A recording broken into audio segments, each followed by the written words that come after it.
You got questions, I got answers. Hopefully I got answers. Let's see what the questions are. Greetings, people of the internet. I'm Scott with Circleworks Art Labs. Welcome, mad creators, to the underground laboratory where together we're going to create some awesome comics. We're going to talk about comics. I'm here to answer some of your questions, and we're doing this live. We've done one of these before, and this sort of is a reboot or revamp, I guess, or just a continuation of the series I did earlier this year called Making Comics 101. If you haven't checked it out, it is a free course here on YouTube that I created, very in-depth. There's about 69 episodes in total. It will take you every step of the way through the process of creating a comics, everything from coming up with your ideas all the way to printing, publishing, and all the steps in between. You can check that out. But inevitably, because I had to go through this whole series, there may be things that I left out, things that you want me to go a little more in depth on, and that's what we're here to do today. I'm going to get to your live chat in just a minute. But first, again, I just wanted you to check out that series if you haven't already. Not now, don't actually go there right now, but afterwards, if you missed any of that, it really is, I'm really proud of the work that I put in on that, and that's why I want to continue doing this, but I want to do it live. So let's get to the live chat. Hey everybody, so if you haven't watched before, I'll just admit one more time that what you just saw there was a pre-recorded intro, but we are live now, so I'm ready to take your questions. If you have questions, you can drop those in the chat. But I do have some questions that I got earlier from that I kind of put the call out, so I'll start getting to some of those. And if you do have a question in the chat, if you could just preface it, like put question in front of it just so I can see it, so maybe it'll pop out, and hopefully I'll get to those. The other thing I remember from last time I did this was I noticed that I thought I was going to be able to go in after the fact and look at the chat, but the chat went away. So if for some reason I missed your question or I don't get to it, just ask that question again in the comment section, and I'll make sure I can address it on the next live episode. What you're seeing on the screen is just some sketches and some ancillary material I did for my new product, the Amazing Comic Book World Builder. If you're watching this live, that is available at designcuts.com. It's 50% off right now, and it only goes for about another week, and then it goes back up to full price. So I'll just mention that. But anyway, so let's get to some of these questions. So the first question I have is from, let's see, Anura Dason, or Dason. I'm really bad with names, so I apologize. It says, Scott, how wide is the space between panels? Is there a standard? So there really isn't a standard between the gutters of a panel, or even the thickness of the panel border themselves. And what I would recommend, or first I'll tell you, when I do my pages, I do them at a larger size. Now, a lot of you got people that are working digitally.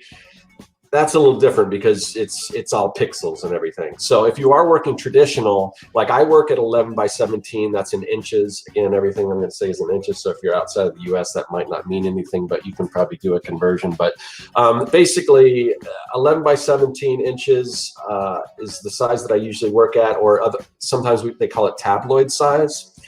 And when I do that, for me, I just kind of use as a gauge, I can use like the width of my pencil as a gauge between how much space I have in between panels. That tends to work pretty good, but there really isn't a right or wrong way. And sometimes it just depends on what you're trying to do. I mean, there's times where you want panels to overlap each other. There's times where you might want a larger space in between panels to show more, more time passing, or there's just all kinds of tricks that you can do in your storytelling. And some of that has to do with the space between panels. So that's just another storytelling element.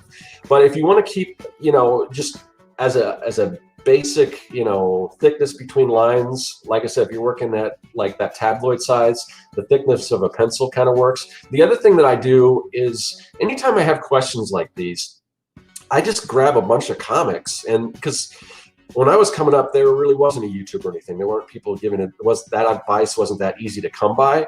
So what I would do is I just pick up a bunch of comics. Now, there's no right or wrong way. So you may see people use larger gutters or whatever, but just take an average. Take a bunch of comics, take an average, and just say, okay, that's kind of at the printed size. That's about how big it should be. And if you're working it bigger, what I used to do is I would just take a comic book page and then I would blow it up to that 11 by 17 on a copy machine. Then I'd be able to get a good idea of, you know, line thickness, space, gutter space, all that kind of stuff.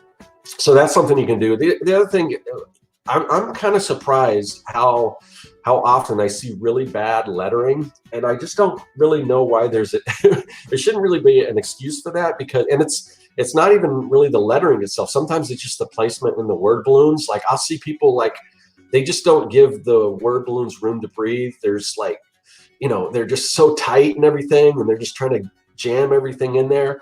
But if you look at the majority of comics, you're not going to see that. So it's like, when I see that, I'm just wondering if these people that are designing that, if they've never actually took the time to look at a bunch of comics and like say, oh, this is kind of the right way. And again, some people are going to do it differently. You can approach it any way you want, but there should be, if you take a consensus of the average of what comic books are out there, you're going to notice that most word balloons aren't like just a bunch of type jammed in a little word balloon with no room to breathe or anything. So just look at comics and try to learn from that. And don't just look at one comic or one creator. Look at a bunch and then just kind of, like I said, sort of take that average. Okay, so we do have some questions here. Okay. All right. So of course, here, let me see here. Salazar Nation wants to know where he can get a kit to help him make comics. Like I mentioned, the Comic Maker World Builder is available at Design Cuts right now. All my stuff is there. If you go there and designcuts.com, search for CircWorks, and my store, all my stuff is 50% off for like another week or so. All right, so thanks for that. Let's see. All right, so here we go. Ariana Howard, how do you print your comic or make it a mini comic size? So again, and I think I talked about this before, like mini comics, whereas your standard comic books, usually there is a standard size, and that can vary from whatever region you're in. Manga's a little different. European comics might be a little different. American's definitely different, but it's usually a standard size, whereas mini comics can be almost any size you want. So again, like if I understand your comic correctly, if you want to draw your mini comic at a larger size and then reduce it, what I would do, like I said before, is just take whatever size that you want to create and make a little mock-up of that, and then once you have that, measure it out, and then you can either try to figure out, if you're good at math, you can figure out the percentage-wise if you want to enlarge that to work on it at a larger size, so that way when you reduce it back, or you could just go to like a Office Max or whatever you guys have. I don't know if there's some Kinko's around, but I still like to say Kinko's, and just take one and type in, put your comic in there at that small size, and do that percentage where you blow it up, and then you've got your size. So as far as printing, yeah, that can be sort of all over the place. As far as, I mean, most of my comics right now, I'm just doing print on demand. I go through like Comics Wellspring. If you're working at a larger size, like a graphic novel, you can do like an Amazon KDP. Their Kindle Direct Publishing can do that. I don't think they do like saddle stitching, like with the staples or a floppy. I don't know if you can do that through Amazon.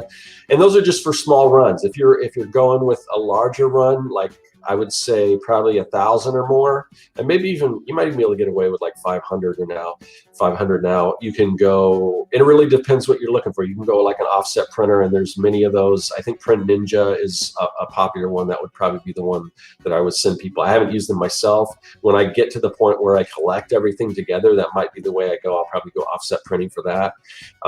You can also, I think, I don't know if they're still doing it. They were talking about doing this before, but Alterna Comics had a program where they would print on like old school newsprint, and it was relatively inexpensive. And what they would do is they would just gang your printing on one of their print runs, and so that's kind of cool if you want sort of that retro newsprint look. And they can do amazing things with newsprint now, and I think they figured all the colors out and everything, so they look great. They don't look like the back in, I mean, printing has come a long way, so that might be something to check out. But again, really go back. A lot of this stuff is just me kind of going back over what I've already talked about, some of the issues, so you know, of making comics 101.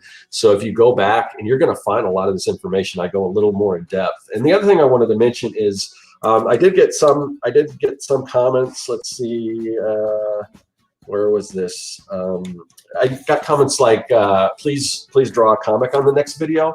And so what you're seeing again on the screen is just some sketches and some things like that. This is not, I'm not drawing this stuff live. I'm talking to you live, but I'm not drawing this stuff live because it is really, really difficult for me to even keep track of the questions and, you know, and all that, and draw at the same time. So it's easier for me just to, you know, throw something up on screen that's hopefully somewhat interesting, and then answer your questions. So that's kind of what I'm doing that. Now, there are some things that you know, it would make more sense if I could show you sort of in real time, because it's hard to describe some of this. You have to see it, and I understand that. So I mean, this show may change if I can figure other ways to do it. Maybe if I get somebody that can read the questions for me while I'm drawing or something. But to do all that right now, it's difficult. But the other good thing about this is if I get questions, and if it warrants me doing a whole episode, just you know, a regular YouTube episode, I can do that, and that way I can take a little more time and show you a little more. So if you think your question is a little too complicated, and some of these are a little, I would just have to go so in depth, and it would be really hard to do in this format. But don't hesitate to still ask those questions, because if I can't do that, I may go and make like a dedicated episode to that. So anyway, so let me see what else we got here. Some of these I'm gonna skip for right now. I got a question for Victor on major influences. I may get to that, but I want to try to address some more technical stuff. Because that's just personal stuff, and that may or may not relate to everyone else.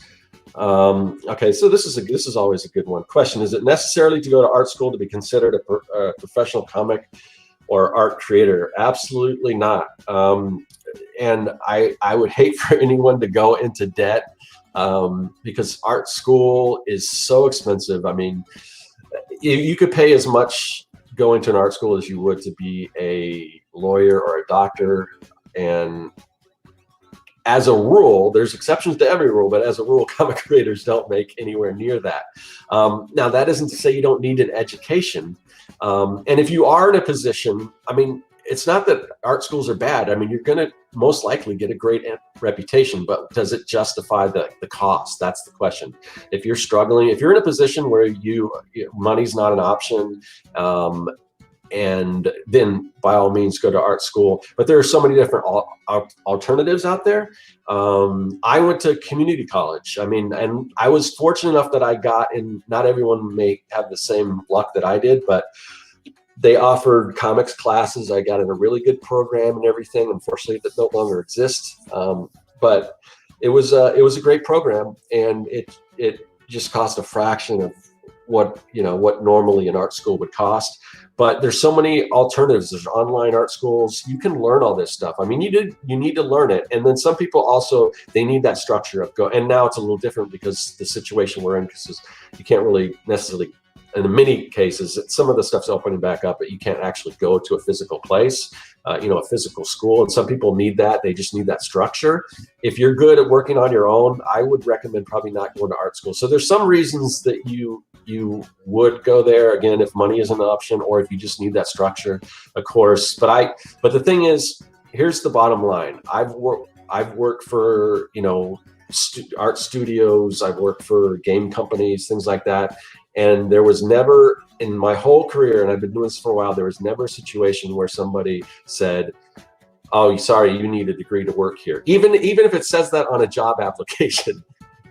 Portfolio is all that matters. Now, there is one exception to that, and that is if you want to go into education, if you want to teach, usually just because, they want to, they want to get the point across that, schooling is important. It's important to go to college. If you want to teach at the college level, they probably will want you to, they will want you to have some sort of degree. But I've worked alongside of people that had art school degrees, and I made just as much money as them. I mean, it's so the big thing is just the portfolio. And you know, again, the schooling is going to help you get a better portfolio, but you can do that on your own with some dedication and everything. So anyway, it's a little broader than just comics.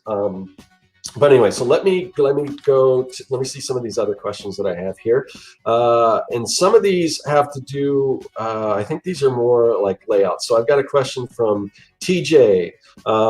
With more recent created comics, they have combined CG elements and traditional drawing.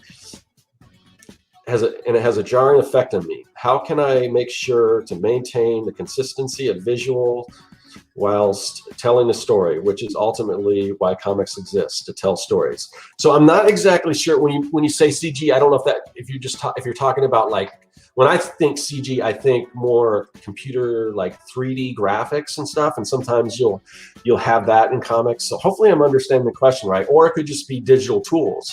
And digital tools, like you can see on the screen right now, I'm using digital tools, and it's pretty much got to the point that it's when you print it, it's pretty indistinguishable from traditional materials. And I love traditional. I still, you know, not as much anymore, but I still love that feel of pen and ink. And I think when I get back to doing Young and the Dead, I'll probably pencil digitally and still ink traditionally, so it looks the same. So that's one thing. I mean, it isn't one or the other. You can do both. So because I want to maintain the same look, I mean, the pencils no one sees. So it doesn't matter what you use. Like in my case, I want to match that traditional look, but no one's ever going to see the pencils, because once you go over in an ink, you're just seeing the ink. So I will probably I'll save time by doing my drawing in pencil, but then I'll print out some blue lines, and then I'll probably ink traditionally, so that way it matches. Now, my next project, I may tend to go all digital, because I'm noticing some effects, especially as I get older, my hand gets a little shakier. There's just a tiny little bit of correction like that Clip Studio has, and it just makes my lines a little smoother and everything, and that really helps. So, but the other thing is, if you're talking about CG elements, like sometimes people use like 3D models and things like that.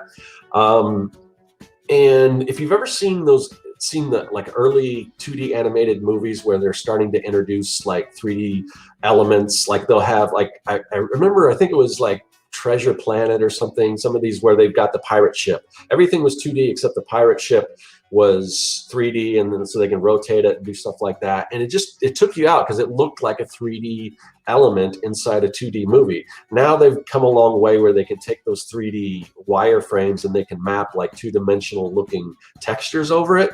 So in that case, I would do the same thing with comics. Like if you are using, like if you're creating like a background in, is Google SketchUp still around, or did they sell that to somebody else, or whatever SketchUp is? Say if you create a background in SketchUp, and then you bring it into, whatever comic, whatever you're working on. I wouldn't use that actual SketchUp as the artwork. I would probably trace over it, unless your line art and everything's super technical as well. You just want to match things. Like same thing with if you're using photo reference. I mean, there's been cases where I've just taken a photo of a car, and full disclosure, I'll just drop it in my digital art file, and I'll trace it, because it's so technical. It really, it's not like a person, where if you trace like a drawing of a person, it's not gonna, I mean, it could look right, but I mean, there's really only one way, kind of, I guess, to draw a car if it's an actual car that exists. I mean, if it's kind of some souped up version, you can add things or whatever, but you're gonna get the perspective right. So that's something I do, but I wouldn't just throw the photograph of the car in and like do like a weird, sometimes you can like convert photos to line art. That stuff doesn't always look good. I would just, if you're gonna do something like that, just trace over that, so it looks like the rest of your comic, so it doesn't look 3D, but you can use those 3D elements or photographic elements as sort of a tool to help you, just improve your drawing. But don't rely on those as like a crutch. I mean, if you can draw a car, you want to be able to know how to draw a car, but once you can, in order to save time, then you can use like, even trace a photograph of a car or whatever. So I'm not really opposed to doing that at all. So let's see. So we got another question. This is from Javier Justica. Hopefully I got that right. How do I improve my presentation of story on the page? also known as great storytelling techniques, because that's what most people struggle with.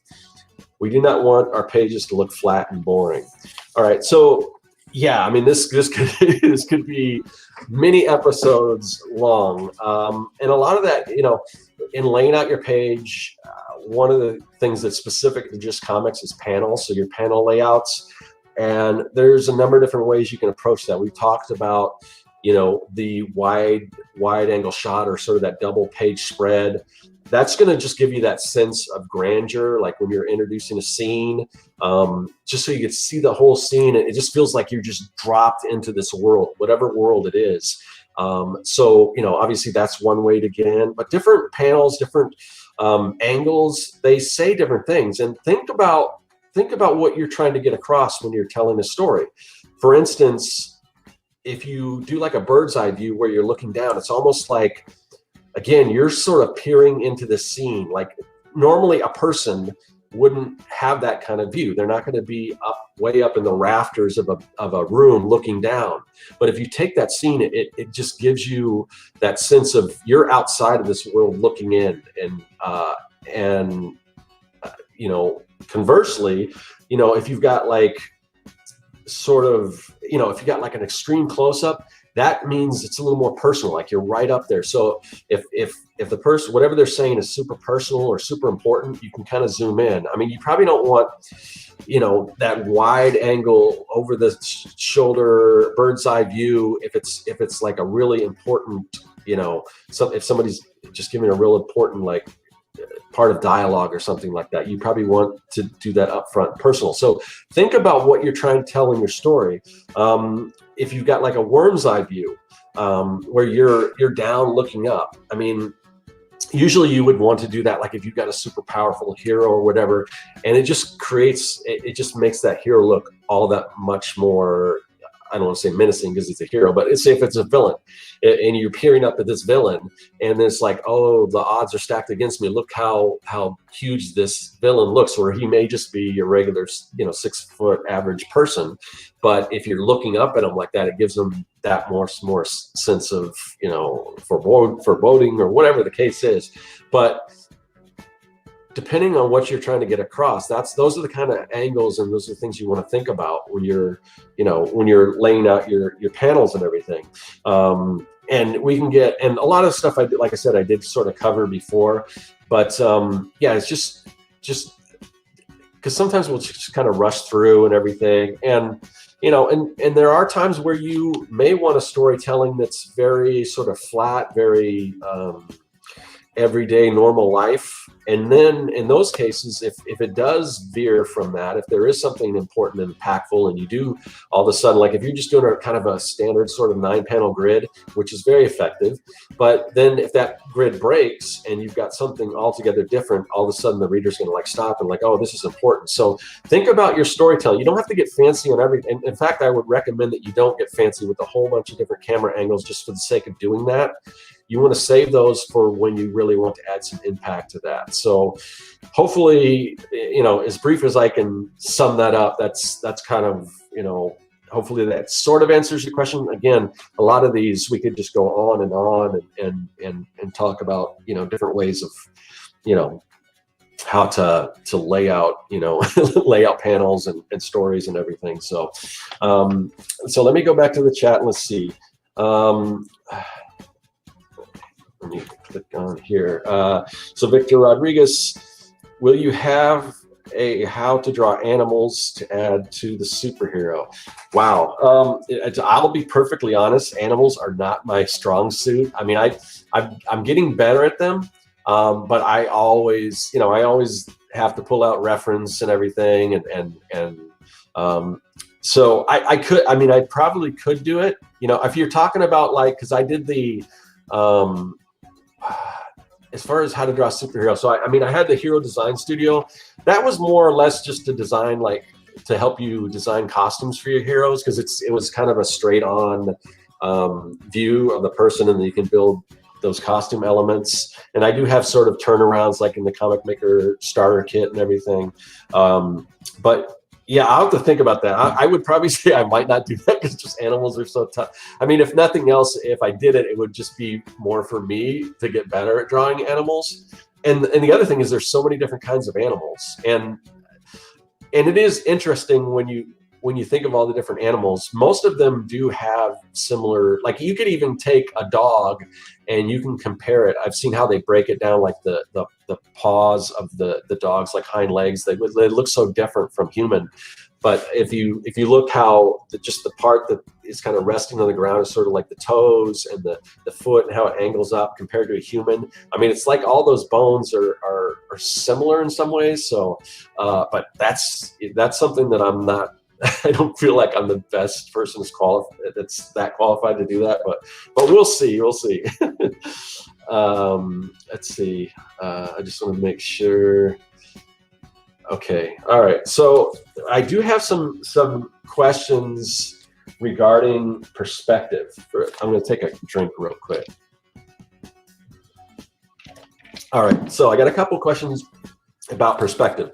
And again, perspective is another one that is just, I mean, I can't address. I mean, it's something you've got to learn. But I'm going to give you some tips that hopefully might make it easier for you. So this is, and I'll probably read both these questions, and then I will kind of dive into sort of each of them. But from Mark D. Muse, a question about perspective. How do you plan them, and when do you use perspective?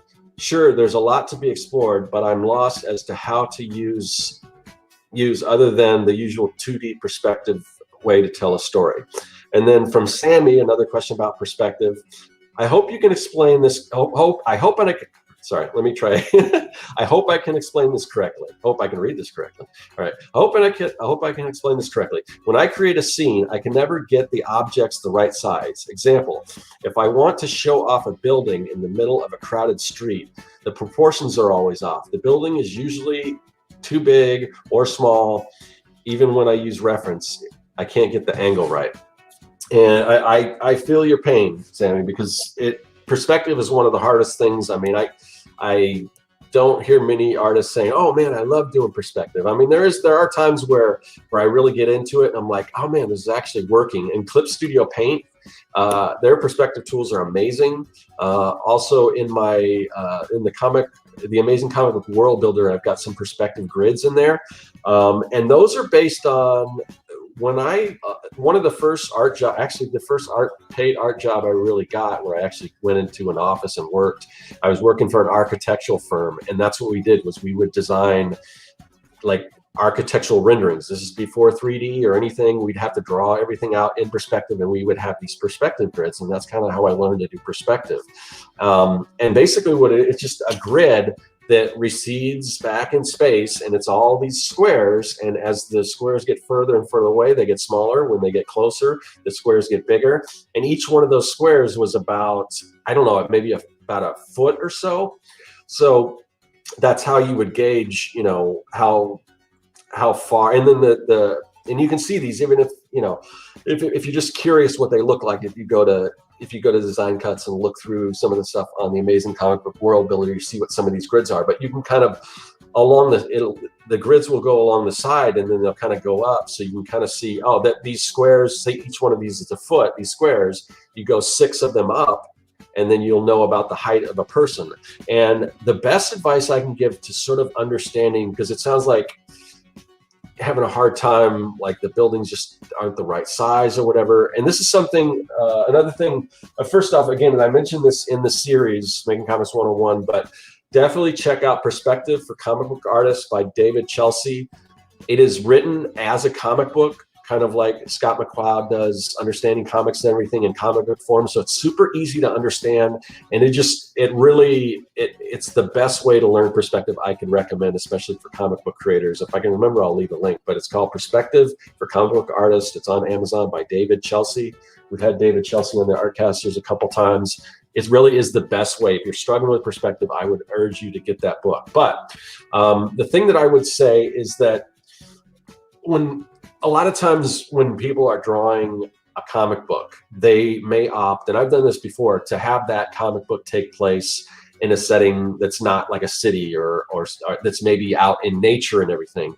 And the reason for that is it's way easier to draw, because when you're thinking about perspective, when you're thinking about the world we live in, everything in the world we live in is designed with humans in mind. We design this world. We design cities.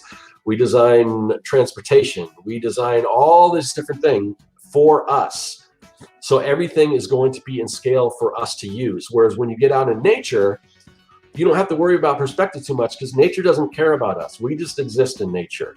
You know, the mountains aren't there to have humans interact with them, although we've figured out how to do that and everything. But so nature doesn't care. So that's why it's way easier to do a comic that takes place out in nature, because you don't have to worry about, oh, this needs to be this high or whatever. You can do pretty much anything you want.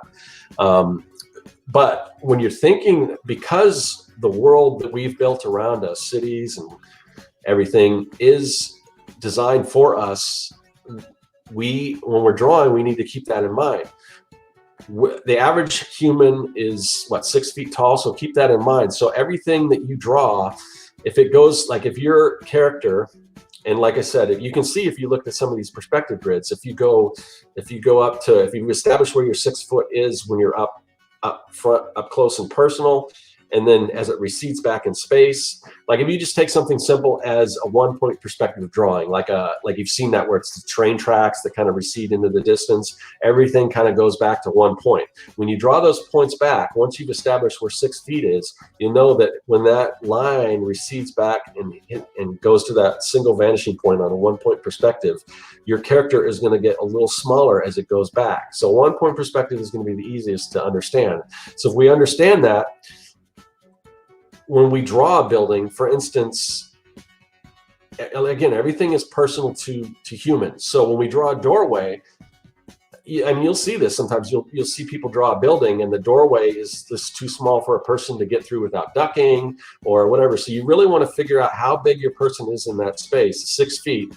Because when architects are designing buildings, they make sure, oh, a ceiling is an average of what? Is it 9 feet high or something? I don't know, but it's got to be big enough for like the tallest person in the world, plus a little then some. And then, you know, bridges have to be a certain height for cars. Everything is based on us.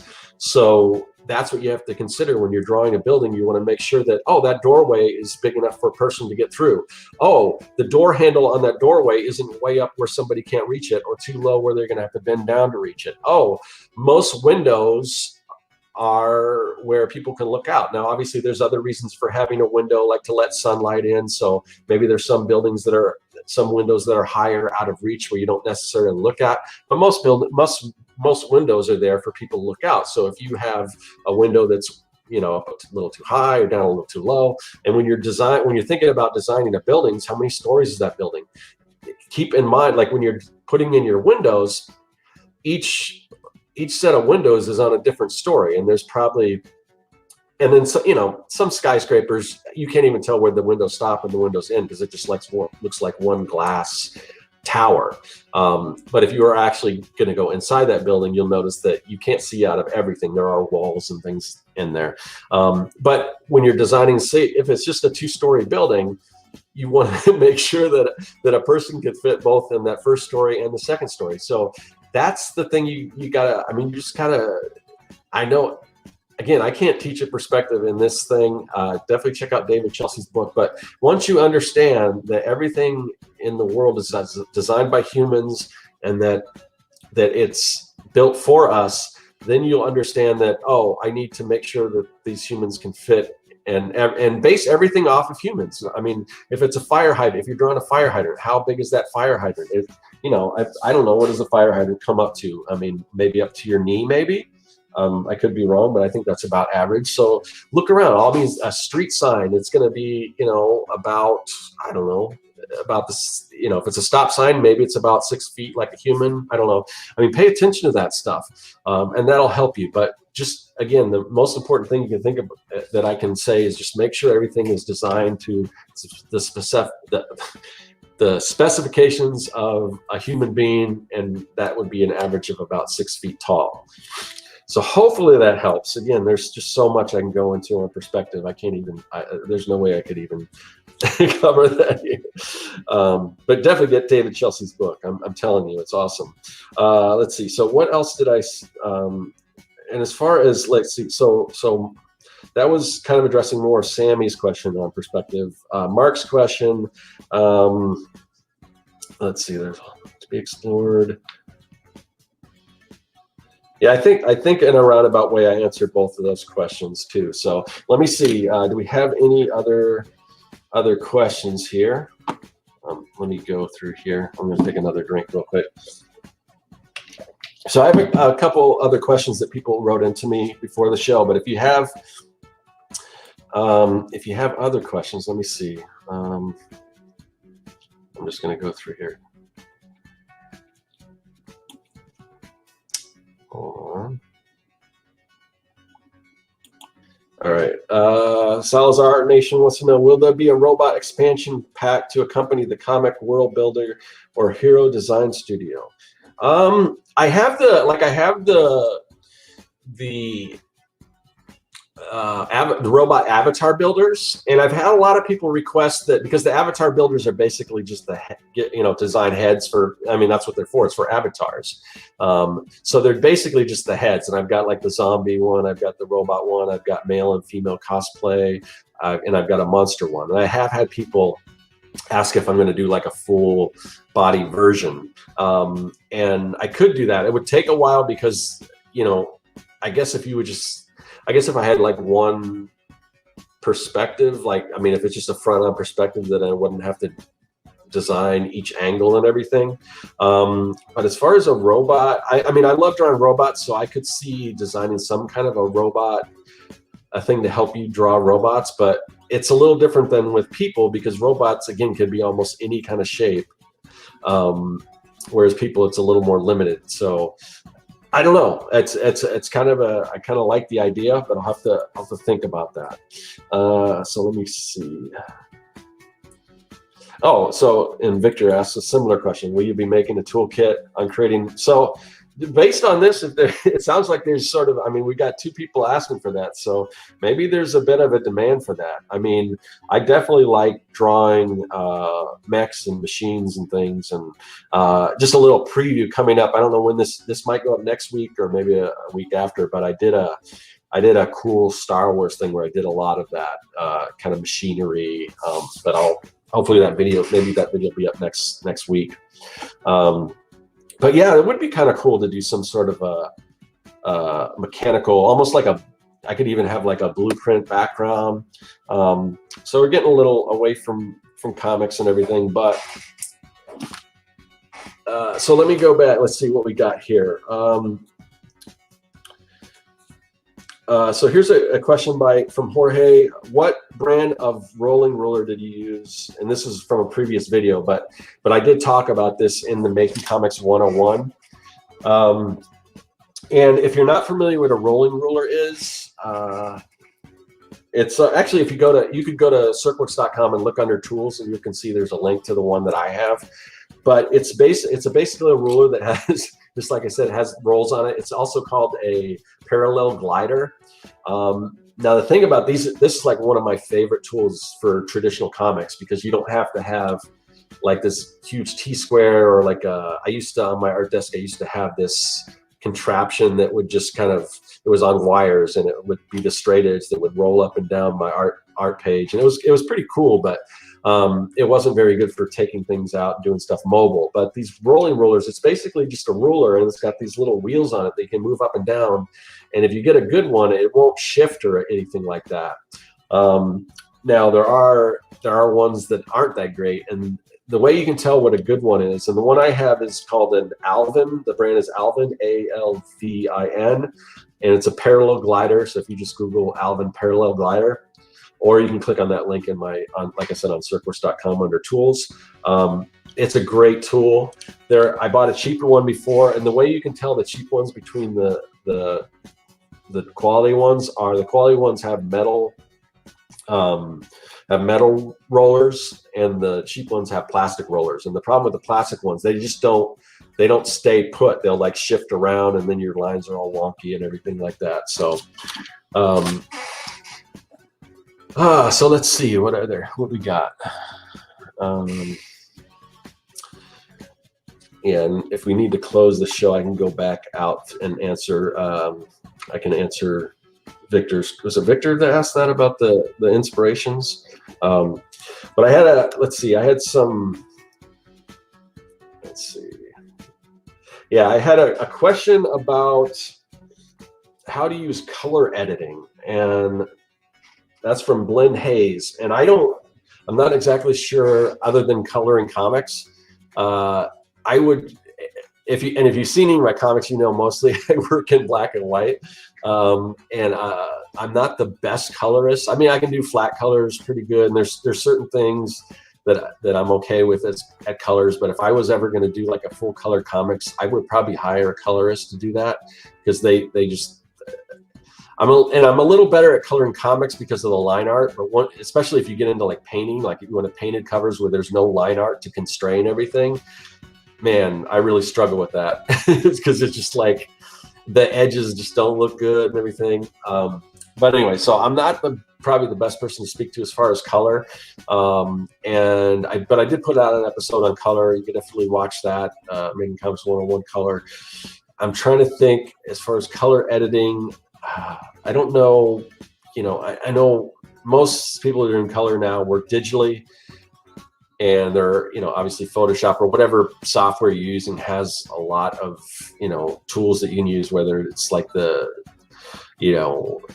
all the different, I don't know what they're called, filters, or like the different, what do you call it? Like multiply and all that. And I just play around with that, but you can change colors around. Some of the tricks that I do when I'm trying to do that is I'll put say if I want the overall look of that panel to be more purple, and I see Mike Emmerich is in the chat, and I'm really digging what he's doing with coloring lately. So I don't know, Mike, if you want to chime in here. But usually what I'll do is I'll do like say if I want more of like a purple type hue to my page, I'll put a separate layer and just fill it in purple, and then I'll multiply that, and then I'll kind of bring the opacity down just so a little bit of it shows through. And you can kind of see that in some of the stuff that I did for the Amazing Comic Book World Builder, some of the examples and things that I did. But and then I would play. You can play around with some of those different filters and everything. But again, like anything else, color has a lot to do with your storytelling. So, it's just not something you add after the fact. And maybe that's why I get hung up so much on color, because I think I'm not that great at it, and I don't want to ruin my storytelling. Because some people would just say, I'll just, the sky's blue, I'll make the sky blue, or, grass is green and that type of thing. But you want when you're coloring your comic, you want that coloring to, to show, an emotion. If you've got a really sort of warm scene, then you will probably want to use warmer colors like reds, yellows, and oranges. If you want to seem, colder, or if it's like a ghost story, you probably want more cool colors. So it really just depends. I would go back, and you can watch the episode on coloring. But as far as editing colors, unless you're talking about all the technical aspects, and I could do a video on that, on how I actually do it. As far as a lot of people, what they'll do is they'll just take their line art, and then they'll convert that to they'll put that multiplied layer, and that means anything that's white will show through. Sometimes, typically what I still do is I will select, if I've got my black and white line art, what I'll do is I'll select that black and white line art. I'll just take in Photoshop, I'll take my magic wand tool, I'll select anything that's black, and then I will select similar. And so that means everything that's black is selected. And then what I'll do is I'll open up another layer, and I'll fill that with black. So you've got all, everything, my line art is there on another layer, and everything else is transparent. And then the original file, hopefully this is making sense, it's hard to explain it without showing it, but then I'll just delete that layer. And for me, I think that works it's a little more extra steps than just turning on that multiply layer, but I like that a little bit better. And then what you do is you just go under the layer underneath, and then you'll start adding your colors. One thing that I would recommend, because when you're, say if you're selecting the inside of your line art, like if you're going to use the paint bucket tool to fill in, to do your flatting and everything, always duplicate, like if you've got that layer that's just your line art with the transparency behind it, create another layer, duplicate that layer, and just as a backup, because what happens sometimes you'll forget, like, because you'll go into that line art layer, and because you're not actually filling on that line art layer, you're filling on the layer underneath. What happens is sometimes you'll forget, you'll select the line art layer, and then you probably want to expand that just by a couple pixels, so you don't see that white between the lines. Hopefully this is making sense since you're not seeing it. So if you go in on your line art layer, you're selecting that, you're expanding it, you got to remember to go to the layer underneath to fill it. And sometimes you forget that, and then you'll actually, ruin your original line art layer. So make a copy of it, like sort of as a backup. So, and the other thing, what I'll do is I'll do my flats, and then when I'm done with those flats, I'll also make a duplicate layer of the flats as a backup. And then one of those flat layers, I'll just start dropping my shading and do all that, and I'll still have that just in case I need to go back and select that again. I'll have that backup layer. So as far as, I don't know if that's really what you meant by color editing, but those are just some tips I have as far as coloring. Again, most of my comic books are black and white, so, but they still, even if you're doing a black and white, you still need to know how to do the shading and flatting and all that kind of stuff. If it's like a gray tone, if it's just solid black and white, and if you're just using line art with no grayscale, then you don't need to really worry about that. So let's see. I don't have any. I'm gonna scroll down here, see if I have any new questions. So I'll just kind of turn my attention to the screen real quick, and then I'll get over to Victor's question about influences and things like that. This is, again, this is basically stuff that I shot when I was working on the files for the Amazing Comic Book World Builder. So if you saw earlier, you saw all the little poses and everything. So there's tons of poses in there, and then you can just pick poses, and then you can tweak them around or whatever, and then create your own heroes with that. So that's sort of what you're seeing. You also, I've got a bunch of different facial expressions that you can use for, you've seen them here. So you can use those for guides and everything. But this product really has, it just has so many different tools. That's definitely worth checking out, and seeing if it's something that might help you create comics. So, all right. So let me take a drink, and I'll get back to the questions. Oh, Mike did kind of address, at least briefly. Mike says, yeah, for me, it's like 50-50 storytelling, color theory. Color is a huge topic. Number one tip, get the pocket color wheel from Color Wheel Company. Everything you need is on that. Yeah, so I don't know, Mike, is that any different than the color wheels you could pull up online? I'm just curious, but that sounds like an awesome tip. I would definitely have to check that out. But I'm assuming that Mike does kind of what I'm talking about, where he's got the effect layers, where he's got, and you could even, it doesn't have to be a solid layer. Like if you're going to do that multiply layer, it could be like a gradient, but that just kind of tints everything. And depending on how much you turn that opacity down, you still have your original colors, but because some of those, it just kind of makes everything blend together. It looks like it's, because obviously if you're standing out in the middle of a bonfire, the blue on your shirt isn't going to look as blue as it normally would. So, those little effects layers can help a lot. So let me go back up here. Let's see. Okay, yeah. So Victor wants to know, who are your major influences for making comics?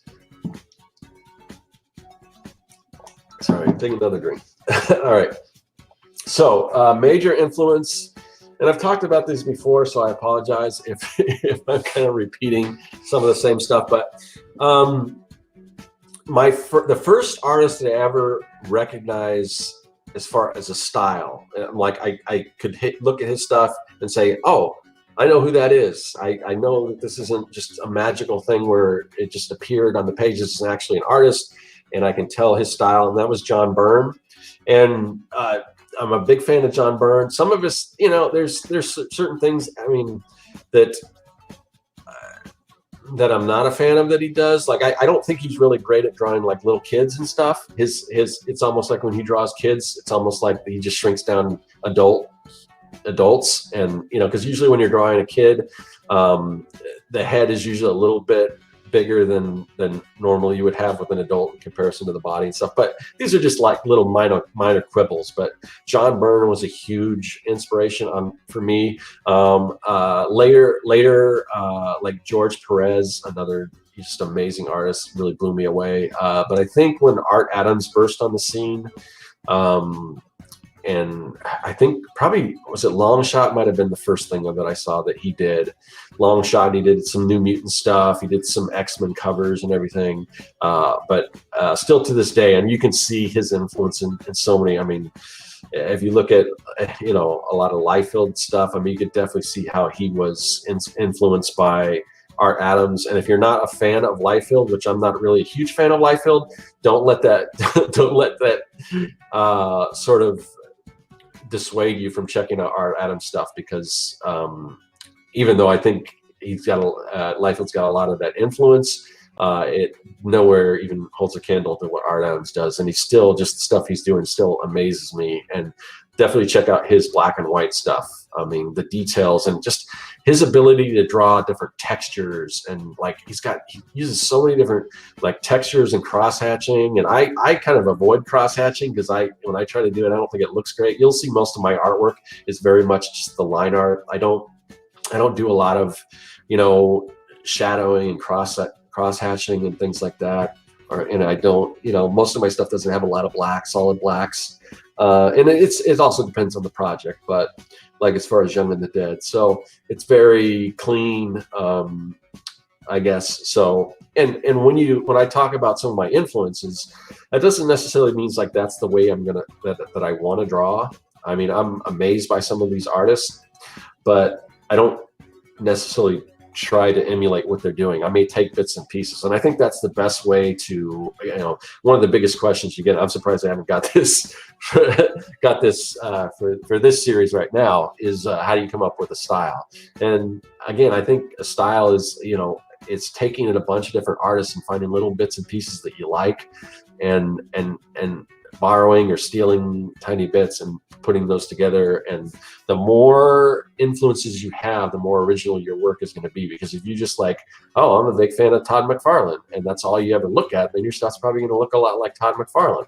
And why would you, I don't know why you would want to be Todd McFarlane when there already is a Todd McFarlane. So try to look at different stuff and look at, I mean, my influences vary quite a bit. I mean, I'm hugely also influenced by, you know, Bill Watterson, very cartoony stuff, the stuff that I like because I kind of like this clean style. I like people like Sean Galloway, Cheeks, or like Guri Huru, or who, I'm trying to think of some other, I just picked up, and I'm trying to discover new things. Like there's a new, if you guys are familiar with the series Chew, they put up a new one. I think originally it was spelled Chew like CHEW, but the character's name was Chew CHU, I think. And they put out a new one. I think it's just spelled CHU, and it's kind of a revamp of that series. And basically the idea is he's a detective, and he can kind of see scenes, or he can kind of get in the mind of that whatever happened in a crime scene by tasting, like whether it's parts of the, like if he licks the blood off of a knife or something. I don't know. I mean, I actually didn't read it, but I picked up the new series because I was really, at first I looked at the artwork and I thought it was Guri Huru. If you're not familiar, I think it's a team. I think it's a couple people, but they do a lot of the Avatar, The Last Airbender, and for a while they did. I think it's two guys, but anyway, they did a run on Gwenpool. That's just, you know, I just love their style of artwork. It's very, very animated looking, but it's also very different than Art Adams, even though Art Adams has sort of a cartooniness to some of his characters. So I really like that. I like sort of detailed stuff, but I also like cartoony. So it's that realistic merge with cartoony is what I tend to gravitate to. So, but anyway, I was going back to that comic Chew that I just picked up. Very unique style. It's got a lot of, it's like a combination of like Guru kind of animated, but also very, oh, why am I blanking on the name? Batman the Animated Series, Bruce Timm. Very Bruce Timm, where it's like the slender kind of legs and big broad bodies, and it's just, and the style is just crazy. If you ever come across that, just take a look at it. You can kind of see why I'm into that kind of stuff. So yeah, we've definitely got some Last Airbender fans in the chat. Yeah, I've been rewatching Last Airbender. It's funny because it keeps coming up on the. It seems like everyone is rewatching The Last Airbender. I know Josh has brought it up several times, like recently, but that's a great series. But and the comics are great too, and they just kind of follow the adventures of what happens after the first 2 seasons or first 3 seasons of Avatar: The Last Airbender. And there's a Korra comic as well, but I don't think Korra has the same art team. But it's all pretty good. So definitely, that's kind of stuff that inspires me. And then some things that just aren't even really comic books. I mean, I'm Jim Henson is a huge inspiration for me. Just the creativity and I mean, and I don't, I'm not drawing puppets or anything, but still a huge inspiration. So I'm trying to think, and again, I'm all over the place. You know that I do Young and the Dead, which is sort of this, it's sort of this, in some ways humorous. I mean, there are these kids, but then you've also got zombies. So because of that, I'm a huge fan of like, horror comics, EC comics, Tales from the Crypt. I just watched an episode of Cartoonist Kayfabe where they had it was Byrne writes it right there. That's a perfect example of stuff that I'm into. But they did, I guess, the Creepshow comic. And as a kid, I didn't even know that existed. I mean, I may not even have known that there was a Creepshow comic up until I watched the episode, to be perfectly honest. But I thought it was just a prop for the movie, because in the movie, the kid's reading the comic, and then you get into that kind of anthology where you see those different 5 stories. And then I think in the sequel, there are 3 stories. And I don't know if I think in the sequel, I think it was more of an animated thing. I don't think they went off of like the comic book. I could be wrong. It's been a while since I've seen Creepshow 2. But anyway, so I just thought that was a prop, but evidently that's an actual comic that exists, that was illustrated by Byrne Wrightston. So, Byrne Wrightston, another influence, and this goes back to sort of that cartoony style, was like Michael Golden when he was doing the Nam, which is about Vietnam, but the characters are very cartoon oriented. So those are some inspirations, and we're getting close to the end here, so I may get cut off. So I don't know if I have any more time for any other questions. So I'm probably just gonna, keep talking about influences until we kind of wrap this thing up. But I did want to thank everyone in the chat. Again, if I missed your question or anything, or if you have a question after the fact, send me that question, right? You can either send it to me at scott@circworks.com, that's my email, or just write it in the comments section. And again, kind of what you're seeing here, I guess we got a little time, because I'm according to the video, I still have to ink this guy. So once I ink this, maybe he'll be done. Yeah, I mean, and this is me inking in Photoshop because of the product that I released, the Comic Make, or the Amazing Comic Book World Builder, is for Photoshop and Illustrator. But the Photoshop, I don't know, man. I cannot ink in Photoshop. It's like wobbly. So what I'll do is, this is just to show off some of the brushes, and it's not necessarily the brushes, because it does contain some brushes, but it's just Photoshop. It just doesn't have, and maybe there's some way to adjust them that I haven't figured out, but compared to Clip Studio Paint, I mean, Clip Studio Paint, man, the brushes in that are just, they're just so clean and so perfect. But anyway, so if it looks a little janky, that's why, because I'm just not used to inking in Photoshop. But here, I do have one question from, let's see if I can get to this question from Mike Emirates. Long-term projects, how do you do it? Haha. Do you stick to a regular schedule? Do you work on it short bits over time, or do you carve out a big chunk of time and just grind through it? Again, I mean, it's kind of weird talking to Mike, because Mike is if you guys aren't familiar, Mike has a very unique kind of workflow, and it's something that I would never recommend anyone else doing. But it seems to work for him, and obviously he does amazing work. So, and I don't know if Mike will take any of my advice, because he's like, when I talk about world building and how to kind of avoid some of that stuff, all the planning and stuff, Mike is very plan oriented. I mean, he goes so deep into the plans and everything, and I mean, but he's able to stick with it, and that's one of the reasons why I kind of try to tell people not to do that so much, is because, you know, a lot of times you're just planning these worlds and everything and not actually getting to actually creating the comic itself. But as far as me, it's really hard to give this advice, because everyone is different. Like, the things that allow me to stay focused may not work for other people. That's why I always recommend start with something small, start with a few pager, and then gradually, you know, elevate to something a little more, you know, a larger project as you go along.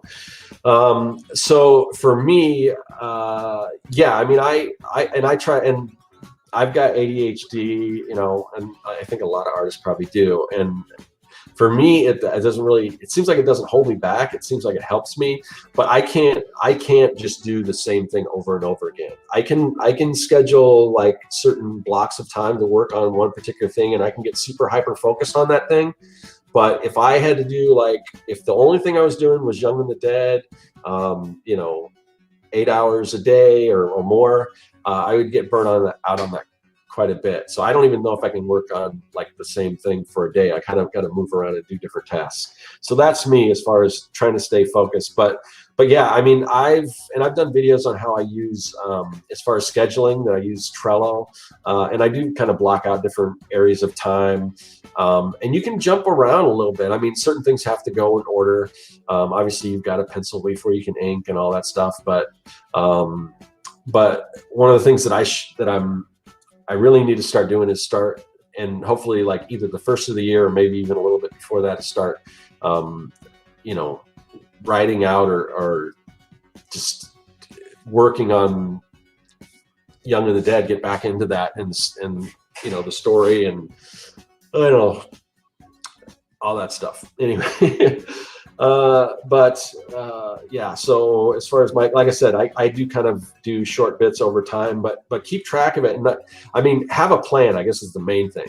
Because if you're just like, oh, I'm going to work on this now, and then I'm going to move over to this, I wouldn't recommend that. I mean, you can work on a number of different things or block out certain bits of time for different things, but have that part of your plan, have it kind of scheduled out. And you know, schedules are going to change. I was just talking about how last week I you know, or a couple of weeks ago, I had a Friday where something dropped in my lap. I was like, oh, well, my original plans for this day are out the window because I got to address this. So things like that are going to happen.